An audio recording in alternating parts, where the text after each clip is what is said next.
Clubs who break profit and sustainability rules, PSR, can expect to continue to be sanctioned via points deductions. Everton and Nottingham Forest have both been docked points for respective breaches. The idea of a new luxury tax is not under consideration by PL clubs who break the Premier League's financial rules can still expect to be given significant points deductions in the future. Sky Sports News has been told, despite a proposal to replace points penalties with a fine, Premier League clubs are attending their latest shareholders meeting on Wednesday, April 10, where the future of squad cost controls is the primary issue on the agenda. The Premier League said after the last meeting in March that they were committed to prioritize the swift development and implementation of a new league-wide financial system.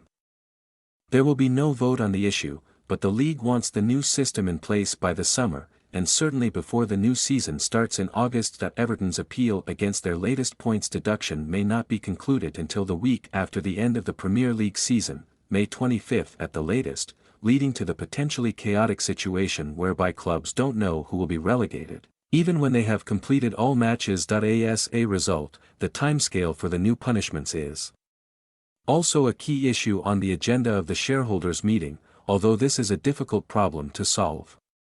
Previously, financial breaches reported in one financial year were punished in the following year. But this led to criticism that clubs weren't being sanctioned quickly enough. For the start of this season, the Premier League clubs voted to introduce a new fast-track system whereby clubs are punished in the same season in which they breach. However, that has led to the current problems, whereby points deductions may not be clarified until after the season has finished. Reports elsewhere had suggested a new luxury tax was being considered, whereby clubs who breach the spending rules will be given a hefty fine, which increases depending on the level of the breach. The proceeds of those fines would then be distributed among the clubs who had complied with the laws. Sky Sports News has been told there was support for such a scheme among some large and small Premier League clubs, but the majority, and the Premier League itself, are adamant that idea is a non-starter.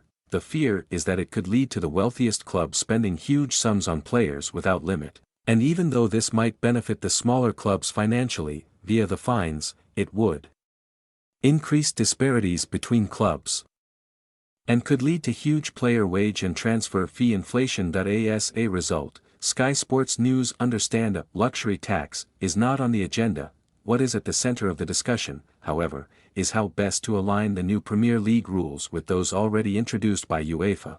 By season 2025-26, clubs involved in European competitions will only be allowed to spend 70% of their total income on players. The limit is currently 90%, which, as part of a staged introduction, will be reduced to 80% next season. The new Premier League rules are likely to allow clubs not involved in Europe the freedom to spend more than 70% of their income on players, in order to help them compete. But the level at which the cap will be set is still to be decided. The theory is that the biggest clubs already have two significant, separate streams of revenue, from UEFA and from the Premier League, whereas those clubs outside European competition have only one. Setting the spending limit above 70% would allow those smaller clubs to try to compete more effectively with the bigger clubs, while those involved in European football, with bigger incomes, would still have to stick to UEFA's 70% limit.